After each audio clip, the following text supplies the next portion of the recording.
Значит, жаңағыдай қабыну дегені, қараңыздар, сіздер қазір міне біреулеріңіз тізеңіз ауырып келген, біреуіңіз жаңағыдай басыңыз ауырып келген, біреу давлениеда әртүрлі аурумен келгенсіздер. Бірақ көбінше адамның барлық жері ауырады, да? Асқазаны жақсы қорытпайды, да? Либо мысалы жаңағыдай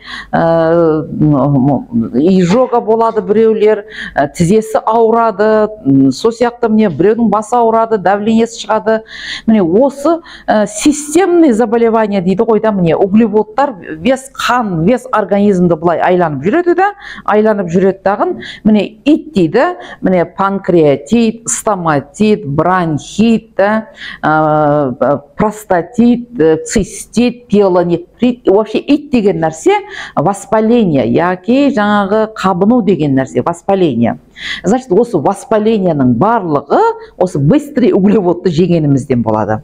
Мен бір өмір өзім жаңағыдай гинеколог болып істедім, да? Гинеколог болып істедім. Осы диетологиямен айланысқаныма бір 6 жыл, 7 жыл болып жатыр. Осы диетология айланысқалы бері мен ешқашан жаңағыдай цистит болып келеді маған да, мне жаңағыдай выделение болдым дейді, зуд болдым дейді, әйелдер маған келеді. Мен қазір ешқайсысына антибиотик жазбаймын. Трихопол, метрогил дейді, жаңағыдай ондай цефтраксон, ондай нәрсені вообще жазбаймын, да? Давайте быстрый углеводы дегенді, ақ нанды жемеңіз, шекерді жемеңіз деймін, да?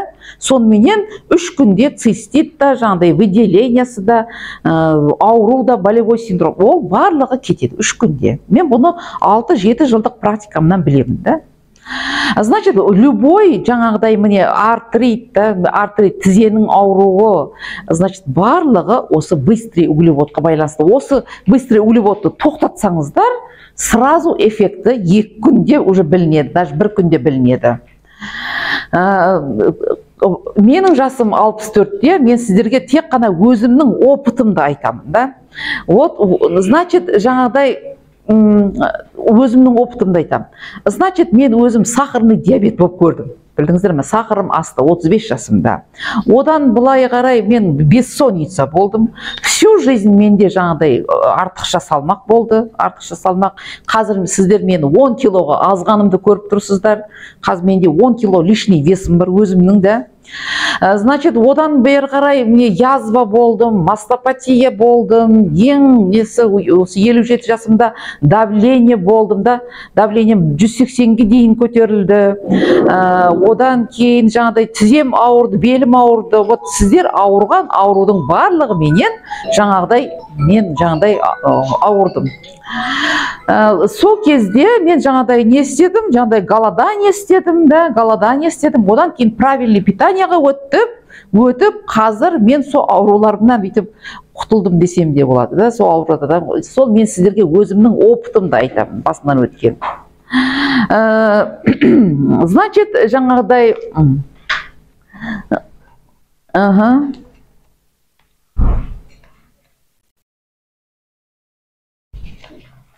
Значит, қараңыздар, міне осы инсульт, инфаркттар именно осы быстрый углеводтан, жаңағыдай сосудтарды тамырлардың, вообще сосудтардың заболеваниясына алып келеді. Быстрый углеводтар. Значит, жаңағыдай бізде ең нәзік органдар міне ми менен жүрек, да? Ол жаңағыдай анау-мынауға көнбейді. Бір жерде бір тамыр жарылды ма, сразу оны білеміз, да? Инсульт болса да, жаңағыдай инфаркт болса да, сразу білінеді. Басқа органдарда да тамыр жарылып атады дәл солай. Бірақ олар хронический кеселдік болып жүре береді. Значит, инсульт, инфаркттар қазір міне 25 жасар адамда болады. Жақында бізде міне 19 жасар адам инсульт болып, 19 жасар бала. Кәдімгідей инсульт, бір қол бір аяғы істемейді, келіп жатып кетті. Значит, 25 жасар адамда болады, 35 жасар адамда болады. Ал біздің өміріміз қанша? 140 жыл, 120 жыл екен біздің биологический возрастымыз. Значит, адамның барлығы ауру, 100% адам ауру. Значит, біз барлығымыз хорым бір нәрсені не тос деп жатырмыз. Осы быстрый углеводты жейміз. Содан. Давайте сол быстрый углеводты тоқтату керек. Үйден вообще шекер қосылған затты үйде тұрмау керек. Ақ ұннан болған нәрсе үйде тұрмау керек, да? Үйде тұрмау керек. Сонда сонда денсаулық болады, сонда андай болады. Значит, міне гликемический индекс дегенді білдіңіздер, да? Гликемический индексті мына таблицаға қарап, таблицаны суретке түсіріп аласыздар, да?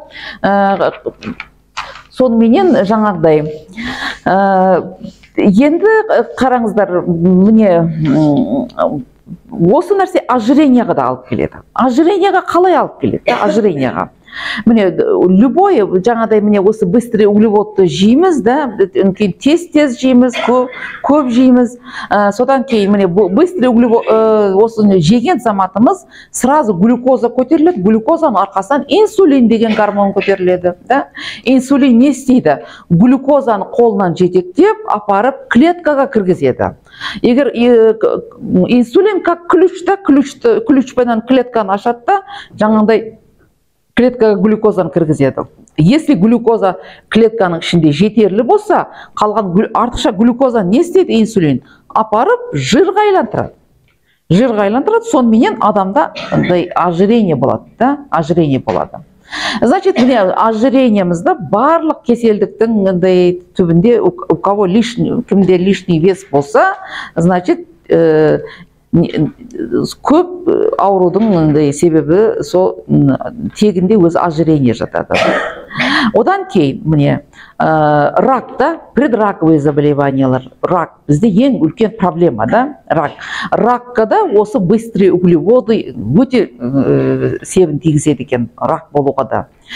Қалайымша, мысалы үшін быстрый углеводыды жейміз, да? Глюкоза көтеріледі, арқасынан инсулин деген гормон шығады, да? Гормон шығады. Мысалы үшін лишний весі бар адамдарда осы инсулин, мысалы үшін мен бір кесе палауды жеп алсам, яки бір кесе жаңағыдай қамыр жеп алсам, да, менде глюкоза көтеріледі дағын, арқасынан инсулин көтеріледі. Сол инсулин 48 сағат түспей тұрады екен. 48 сағат.